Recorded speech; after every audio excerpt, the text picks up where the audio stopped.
Andrina is only 47, but she has graduated from hospice not once, but twice. She's been misdiagnosed with multiple ailments for nearly 30 years. Doctors said she wouldn't even survive. She's battled cancer and a brain tumor as well. For years, she was addicted to painkillers. Learn what 3 things have helped her the most in her monumental struggles. Listen to Andrina's incredible story on this episode of A Tale to Tell.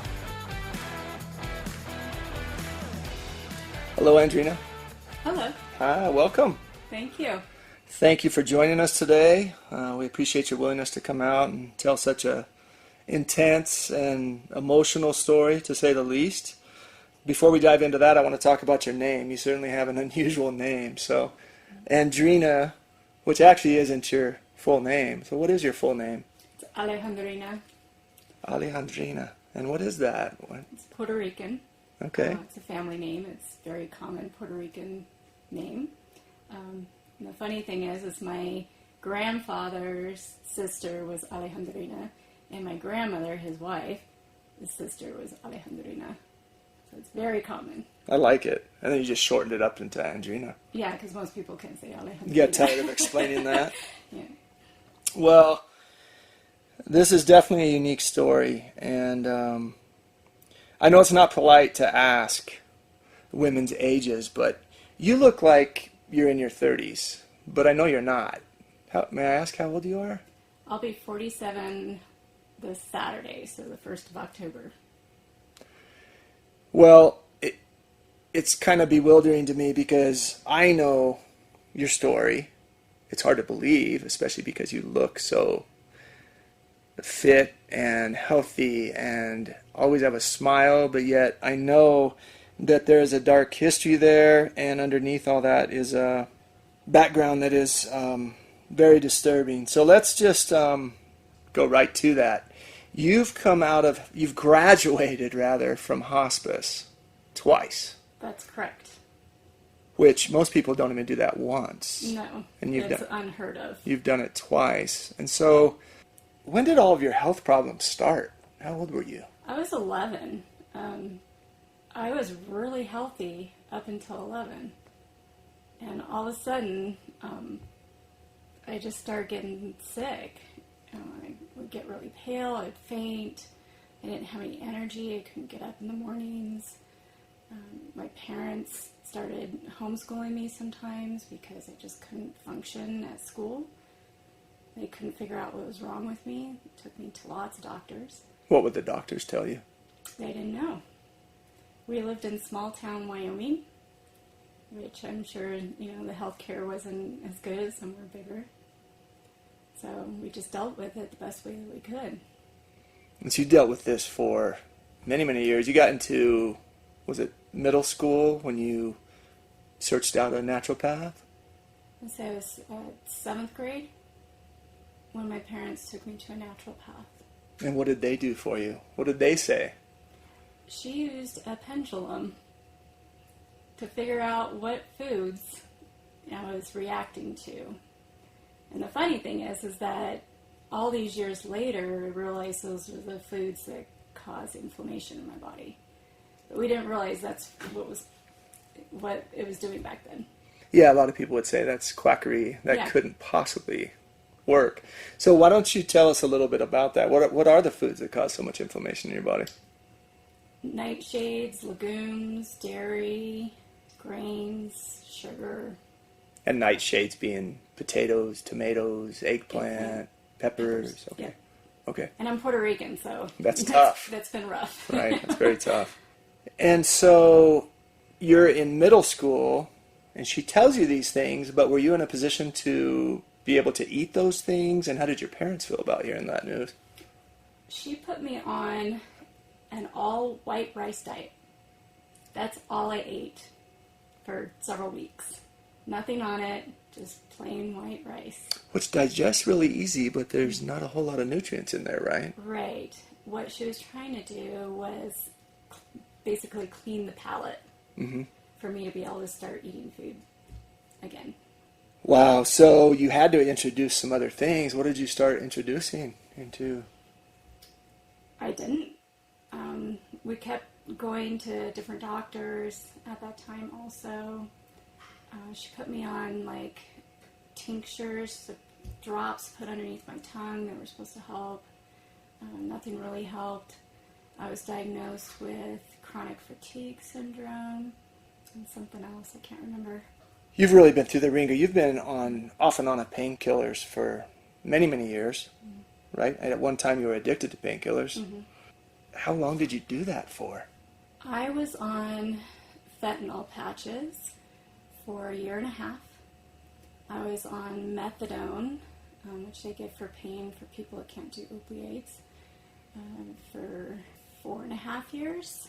And because your joints were hurting, head was hurting, what were your Everything. all your symptoms? Just you name it. Yeah, joints. My back was the worst pain possible. I couldn't get any kind of position that helped my back. The pain got so bad that I wasn't able to walk anymore, so I was in a wheelchair. At what age? It was early 30s. I had a lot of lung involvement. My lung capacity was 64%, so I was basically suffocating to death. I was on oxygen, but I still felt like I couldn't get enough oxygen. At 30? Mm-hmm. Yeah. And so then, how does this transition? You gradually find someone else to help you, or is this when you went into hospice in your early 30s? Yeah, they just basically gave up on me. Everybody did, because they didn't know Yeah. what was going on. Right. I was diagnosed at that time with sarcoidosis, which is an autoimmune disease that affects the lungs. Found out later there's a misdiagnosis, but they don't do much for sarcoidosis. You just waste away, basically. You suffocate to death. So you've been misdiagnosed since you were 11 years old? Yes. Over and over and over again. Even though, ironically, this naturopath Yeah. told you all these things, which most people would say is complete nonsense, that at the end of the day now, at 47, you look back and say, these are the things that I actually should be doing and that you do now. Yeah, I wish, Correct? At that age in 7th grade that I had cut out all of these foods that cause inflammation. I would, saved myself a lot of heartache. So you go into hospice. For how long? And where were you? Were you in Texas? No, the first time I was in a hospice, I was living down in Louisiana. I was in Thibodeau. And honestly, I don't remember a lot of that time. Probably try to block a lot of it out, right? Probably block it out. Also, heavy-duty pain meds. Sure. I just don't remember a lot of it. I remember a lot of the bad parts, but I don't remember... And we don't need to go there. Yeah, when I went into hospice then. It wasn't... I had just moved to Thibodeau, and it was a few months later that I really went downhill. Stress makes autoimmune diseases worse. Sure. I was going through a divorce. I just moved to a city that I didn't know anybody. I had a lot of stresses. And I know this is difficult stuff to talk about. So if we need to, we can certainly cut away from this. That's not a problem. Andrina, if we fast forward to the second time you're in hospice, I believe anyway, weren't you in Texas and your aunt and uncle and... That's correct. So I was living... My aunt and uncle came and picked me up from Thibodeau. And I lived with my aunt and uncle for several years. They were my caretakers. It got to the point that I was on hospice, and they're older than my parents. They got to the point where they couldn't take care of me anymore, basically. My parents came and picked me up from Texas and brought me to Colorado. They told my parents, the doctors told my parents that I definitely wouldn't survive a plane ride. So they would have to drive me, and they weren't sure if I would survive the drive to Colorado.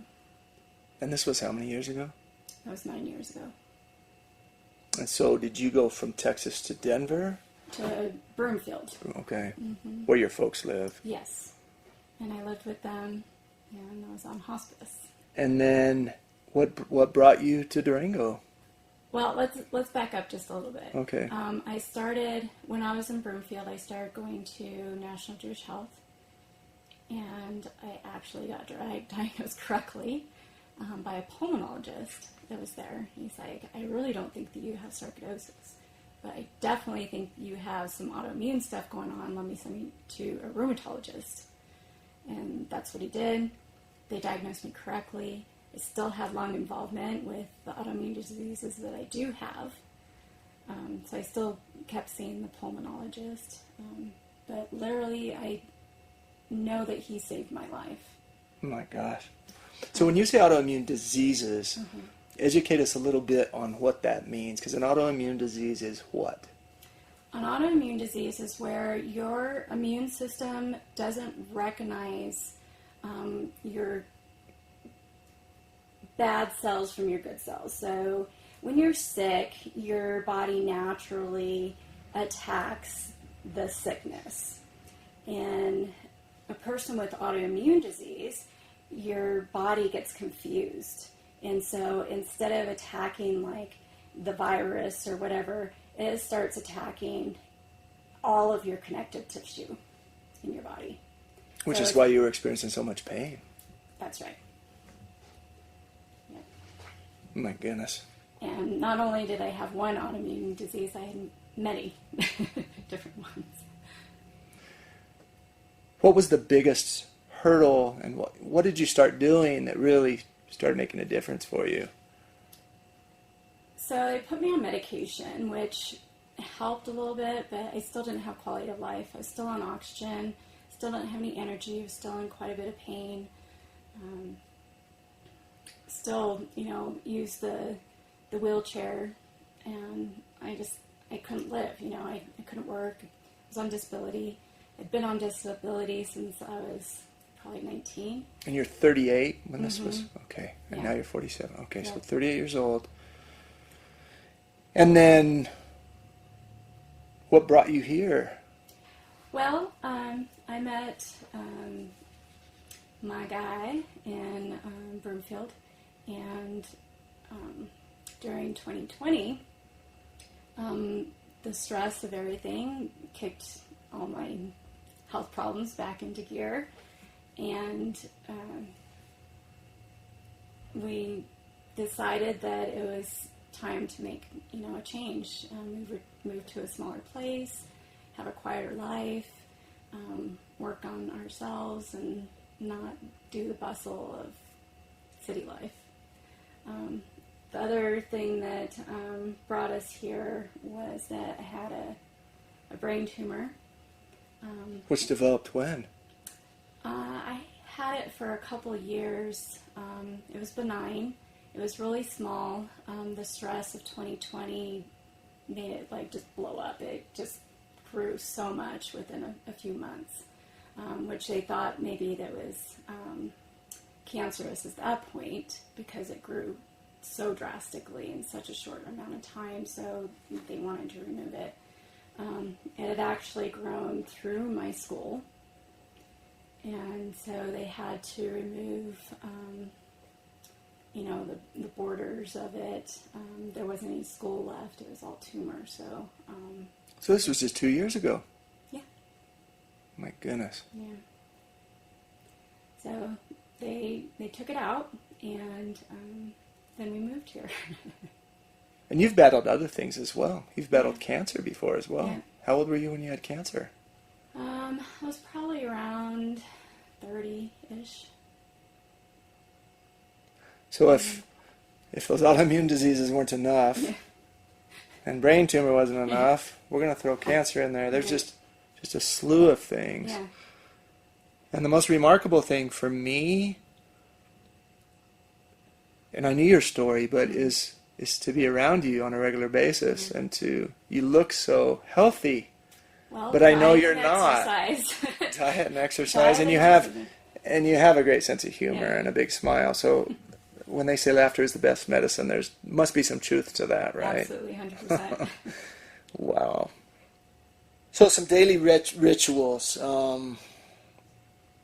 working out, eating healthy. What are some other things that you like to do to counter these demons that are at play? So let's go back to the nutrition. Mm-hmm. So eating healthy is different for someone with autoimmune diseases. I was eating healthy. I was eating, like the pyramid, eat your grains, eat your veggies, eat your meat, eat your dairy. I was doing all of that, thinking I was eating healthy, but I was not eating healthy for the issues that I was having. So I ended up cutting out all the inflammatory foods, and I'm on a very strict diet right now.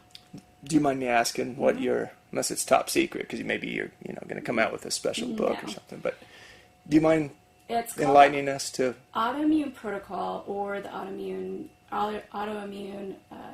paleo diet? So it's a very strict paleo diet, but it cuts out the inflammatory foods. Give us an idea of what a day in the life of Andrina is like as far as your plate, your menu. Okay. Which I know probably varies a little day to day, but it does. So with the autoimmune protocol, you start off like extremely strict. Like you can barely eat anything. And then, after 8 weeks, you can start adding in some foods and to see if you react them. Now let me interrupt you. When you say really strict, what would that be? Oh my gosh. Like I said, no nightshades, no legumes, no dairy, no nuts, no seeds, no... So what can you have? What do you have? That's the question. So what did you eat? What do you eat? I was able to add in some grains. I can do white grains. I can't do dark grains, which is interesting. So I always did dark grains. So you can do white rice. You can do millet. Yep. What other light grains? Yeah, it's, oats. I do okay. Oats. So I'll do oats in the morning, and then lunch varies really from day to day. What might that be? Today, I had leftover fried rice that I had made with veggies, chicken, white rice. And what might you have for dinner this evening? Dinner, some kind of protein, but grass-fed, not grain-fed, and then veggie. Veggies, as long as they're not inflammatory, right? Yeah. Yeah. So I do broccoli, cauliflower, asparagus. I just want to reiterate too, because a lot of people, they have a lot of inflammation, and they don't realize how much their diet plays in that. And I always just say, you've got to work on these three things. You've got to knock out the sugar, you've got to knock out the refined flour, and you've got to knock out the hydrogenated oils. Obviously, your scenario is much, much deeper and stricter than that. But if people would just focus on that, right? Right. So you're still on meds, though, right? I mean, as well as you eat, you're still on a lot of meds, or else you probably wouldn't be here with us. Yeah, correct? I'm on a lot of medication. I take a handful in the morning and a half a handful at night, and I give my shots every week. Goodness. And you are a personal trainer. I know you work incredibly long days and weeks, and you work with the police department here and the fire department here, and you work here at Fit 24/7. I don't know. Police Academy. Police Academy. Yes. Sorry. I don't know when you sleep, but you are very busy, I know. What's kind of on your bucket list? Because you've knocked on death's door twice. Not just once, but twice. I want to get inside Andrina's brain and know, like, what are some things you haven't done that you really want to do? There are so many things to list right now. Give me 3 or 4. Okay. So I still have some fear regarding my illness, but one of the things I love doing and I don't do much of is travel. I've never been to Europe. I want to see Europe. I'm scared to travel that far. It worries me if I have, a flare-up while I'm there. I don't know what I would do. Or, sometimes we go to Mexico, that worries me. Like, what happens if I get sick down there? On a different note, rumor has it that you might be interested in writing a book. Is that true? There are a lot of people that would love for me to write a book. Yeah, me being one of them. Yeah, you definitely be one of them. Well, everybody I tell my story to now, which I just started sharing it this year, they're like, well, have you written a book? And I'm like, no, not yet.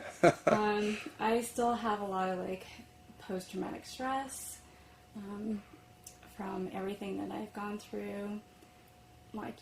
This is a very emotional thing for me.